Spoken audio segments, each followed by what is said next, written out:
Hi hello namaste welcome to our channel. నేను మీ శ్రావ్య. మనతో పాటు ఇప్పుడు ఉన్నారు Medicover hospital doctor plastic surgeon Shravya Reddy గారు. నమస్తే మ్యామ్. నమస్తే. ఎలా ఉన్నారు? బాగున్నాను. మీరు ఎలా ఉన్నారు? Super ma'am. ప్రతి ఒక్కరికి ప్లాస్టిక్ సర్జరీ అంటే బ్యూటీకి, ఫ్యాట్ రిడక్షన్కి మాత్రమే ప్లాస్టిక్ సర్జరీ అంటారు. కాకపోతే మనకి చాలా ఉన్నాయి. అంటే ఒక యాక్సిడెంట్ అయితేనో, లేకపోతే ఏదైనా బర్న్స్ అయితేనో, లేకపోతే ఇంకేదన్నా గాయాలైతేనో వాటికి కూడా ప్లాస్టిక్ సర్జరీ చేస్తారు అంటారు కదా. సో వాటి గురించి కొంచెం వివరంగా చెప్తారా? డెఫినెట్గా. చాలామందికి ప్లాస్టిక్ సర్జరీ అంటే కాస్మెటిక్ ఆ ఆస్పెక్ట్లోనే ఆలోచిస్తారు. బ్రెస్ట్ కానీ ఆర్ స్కిన్ ఫెయిర్నెస్ గురించి ఆర్ పింపుల్స్ గురించి, దాని గురించి ఫ్యాట్ లైపోసెక్షన్ అవన్నీ ఇప్పుడు దాని గురించి ఎక్కువ ఆలోచిస్తున్నారు. బట్ ప్లాస్టిక్ సర్జరీలో అది ఎంత ఇంపార్టెంటో నార్మల్ మనకి యాక్సిడెంట్స్ అవుతుంటే, ఎక్కడైనా ఏదైనా దెబ్బలు తగులుతుంటే అది ఇంకా ఇంపార్టెంట్. వర్క్ ప్లేస్ ఇంజరీస్ అంటే ఇప్పుడు మనకి ఫ్యాక్టరీస్లో చూస్తూ ఉంటాం. ఫ్యాక్టరీస్ పెద్ద పెద్ద ఫ్యాక్టరీస్లో బాయిలర్స్ కానీ ఆర్ ఇట్లా ఫైర్ యాక్సిడెంట్స్ అయినప్పుడు కానీ ఫస్ట్ అంటే ఆ మాస్ క్యాజువాలిటీ ఫస్ట్ ట్రీట్ చేయాల్సింది ప్లాస్టిక్ సర్జరీ. ఎందుకంటే బర్న్స్ ఫస్ట్ మేమే చూస్తాం plastic surgery. So burns patients ఇమ్మీడియట్గా మా దగ్గరికి రాగానే వాళ్ళకి క్లీన్ చేసి ఫస్ట్ వాటర్ తోటి, వాళ్ళకి ఎక్కువ మేజర్ బర్న్స్ అయితే బాడీలో నుంచి ఫ్లూయిడ్ అంతా పోతుంది కాబట్టి ఎంత మళ్ళీ ఫ్లూయిడ్ రీప్లేస్మెంట్ ఎట్లా చేయాలి క్యాలిక్యులేట్ చేసి వాళ్ళకి ఇవ్వడము, యాంటీబయాటిక్స్ ఇవ్వడము, డ్రెస్సింగ్స్ ఏమైనా అవసరమైతే డ్రెస్సింగ్స్ చేయడము. సో ఇవన్నీ బర్న్స్లో చేస్తాం. ఇంకొన్ని ఫ్యాక్టరీస్లో ఏంటి అంటే పెద్ద పెద్దవి ఏదైనా మీద పడిపోయి కాళ్ళు కానీ చేతులు కానీ క్రష్ అయిపోతాయి. క్రష్ ఇంజరీస్ అంటుంటాం వాటిని. సో వాటిని కూడా మేమే ట్రీట్ చేస్తాం. యాక్సిడెంట్స్లో కూడా బైక్ మీద పడి కాళ్ళు నుజ్జు అయిపోతూ ఉంటాయి. కొంచెం మందికి కారు టైర్ మీదకి వెళ్ళిపోతూ ఉంటుంది, లారీ టైర్ మీదకి పడుకున్న వాళ్ళ మీద లారీ టైర్స్ అట్లా మీదకి వెళ్ళిపోతూ ఉంటాయి. సో వాటిని కూడా మేము అంటే అట్లా పెద్దవి ఏదైనా బోన్స్ ఇన్వాల్వ్ అయితే ఆర్థోపెడిషియన్స్ ప్లస్ మేమిద్దరం కలిసి కంబైన్డ్గా సర్జరీస్ చేస్తాం. సో అదొకటి. ఇంకొకటి షుగర్ కేన్ అంటే ఇప్పుడు డిఫరెంట్ మెషిన్స్ ఉన్నాయి. బట్ ఒకప్పుడు ఏంటి అంటే షుగర్ కేన్ లోపలికి వెళ్ళిపోతుంది వీల్స్ మధ్యలో. సో దాంతో పాటు చేయి కూడా కొంచెం మందికి వెళ్ళిపోతుంది. అది సమ్మర్లో అది చాలా కామన్ ఇంజరీ అసలు మాకు సమ్మర్లో, because more of sugar cane juice తాగుతారు కదా. సో అప్పుడు వాటి హ్యాండ్ మొత్తం ఇట్లా పచ్చడైపోతుంది. సో వాటిని హ్యాండ్ ఫ్రాక్చర్స్ని ఫిక్స్ చేసి పైన స్కిన్ అంతా క్లీన్ చేసి మళ్ళీ స్కిన్ నార్మల్గా ముందులాగా మళ్ళీ కుట్టేస్తాం అనమాట. సో నార్మల్ అవుతుంది అంటే అంత క్రష్ అయిన తర్వాత కూడా మనకి బోన్ అంతా కూడా క్రష్ అవుతుంది, స్కిన్ అంతా పోతుంది. సో అంటే ఇప్పుడు ఉన్నట్లుగా లేకపోయినా అట్లీస్ట్ నార్మల్గా యూజ్ చేయడానికన్నా యూజ్ చేయడానికి అవుతుంది. అంటే వాళ్ళు ఇమీడియట్గా ట్రీట్మెంట్ తీసుకొని నెగ్లెక్ట్ చేయకుండా ఇమీడియట్గా ట్రీట్మెంట్ తీసుకుంటే నార్మల్ అంటే మనకి డే టు డే లైఫ్ పనులు చేసుకోవడానికి వీలయ్యేటట్టు ఉంటుంది. కొంచెం మంది ఏం చేస్తారంటే నెగ్లెక్ట్ చేస్తారు. అంటే మరి మేజర్ ఇంజరీ అయితే ఎవరు నెగ్లెక్ట్ చేయరు. బట్ కొన్నిసార్లు పిల్లలకి క్రికెట్ బాల్ తగలడము ఆర్ గేట్లో నలిగిపోవడము అట్లాంటివి అయ్యి పైనకి ఏం అనిపించదు, చిన్న స్వెల్లింగ్ లాగా అట్లా ఉంటుంది, కానీ లోపల ఫ్రాక్చర్ అవుతుంది. సో వాళ్ళు ఏం చేస్తారంటే నెగ్లెక్ట్ చేస్తారు, దాన్ని అట్లానే వదిలేస్తారు ఏముందిలే అని.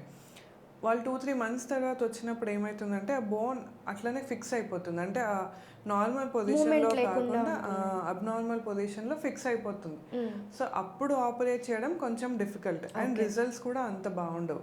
సో ఇమ్మీడియట్గా ఏదైనా డౌట్ ఉంది, మూమెంట్స్ ఏదైనా ప్రాబ్లం అనిపిస్తుంది అంటే అట్లీస్ట్ ఒక 2-3 daysలో వాపు వస్తుంది, బాగా పెయిన్ వస్తుంది, తగ్గట్లేదు అంటే కంపల్సరీ సర్జన్ దగ్గరికి వెళ్ళడం బెటర్.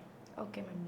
ఇంకొకటి ఏంటంటే మీరు ఇంతకుముందు చెప్పారు బర్న్స్ అవన్నీ అన్నప్పుడు అంటే ఎలాంటి ప్రికాషన్స్ తీసుకోవాలి? ఫస్ట్ ఏదైనా పాలు పడ్డమో, లేకపోతే వంటగదిలో ఫస్ట్ అక్కడి నుంచి స్టార్ట్ చేస్తే వంటగదిలో ఆయిల్ పడ్డమో, లేకపోతే పాలు పడ్డమో, లేకపోతే ఏదన్నా ఐరన్ తగలడము, అంటే ఈ ఐరన్ బాక్స్ అలాంటివి తగిలినప్పుడు కొన్నిసార్లు నెగ్లెక్ట్ చేస్తాము.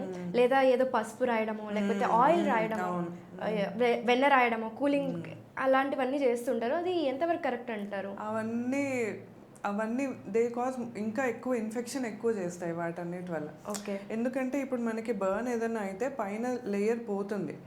సో పైన లేయర్ పోయింది అంటే ఇన్ఫెక్షన్ వచ్చే ఛాన్స్ ఎక్కువ ఉంటుంది. సో అట్లాంటి దాన్ని నీట్గా ఉంచాలి.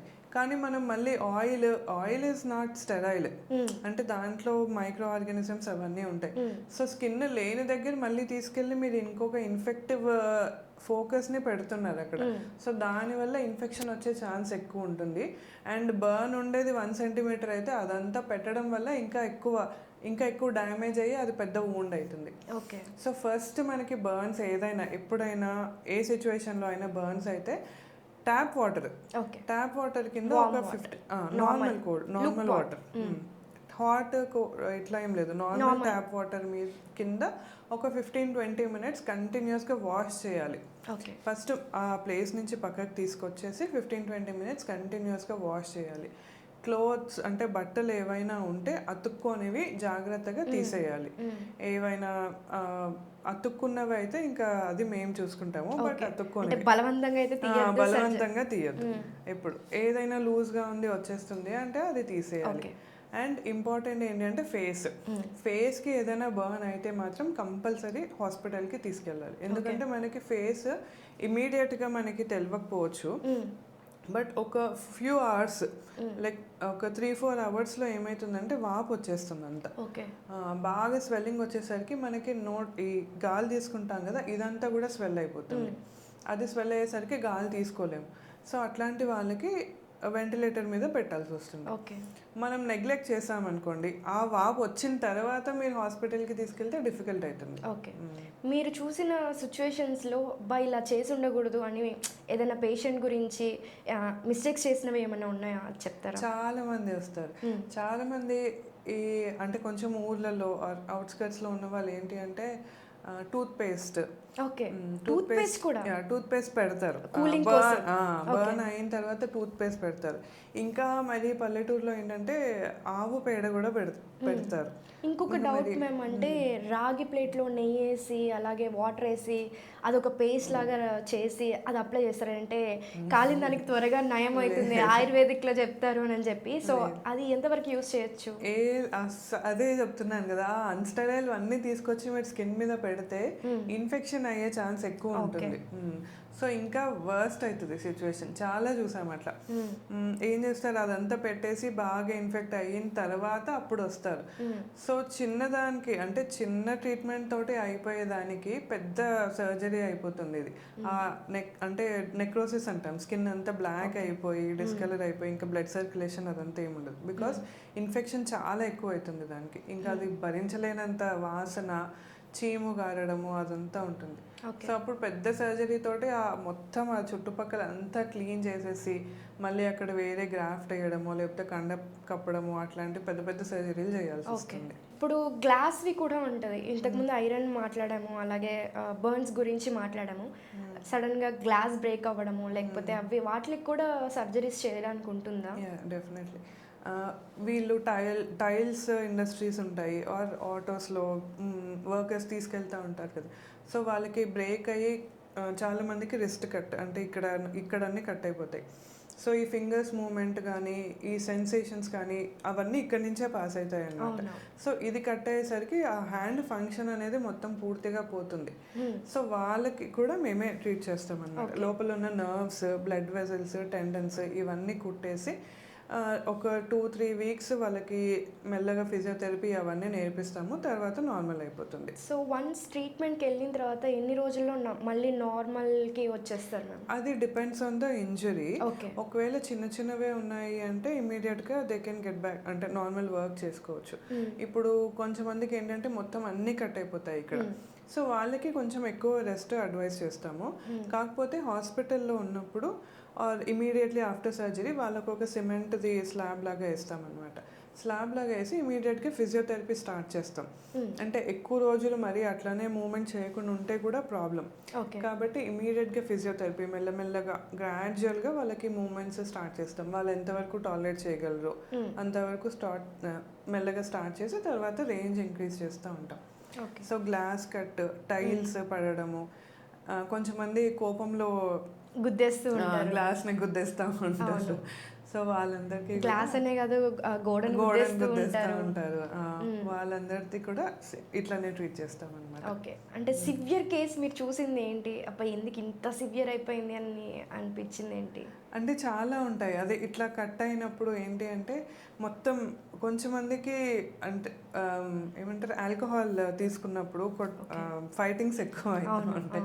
సో అట్లాంటి వాళ్ళలో చాలా మల్టిపుల్ అంటే ఇక్కడ ఒక దగ్గరే కాకుండా మల్టిపుల్ లైక్ బాడీ మొత్తం అట్లా కట్ చేసుకొని వస్తూ ఉంటారు. ఓకే, వాళ్ళే కట్ చేసుకుని వాళ్ళు అంటే గొడవలో గొడవల్లో వాళ్ళు అట్లా కొట్టడము కట్ చేయడం మల్టిపుల్ స్టాబ్ ఇంజరీస్ అట్లా బ్యాక్ మీద ఇక్కడ అక్కడ అవన్నీ అట్లా అవి కామన్ కొంచెం.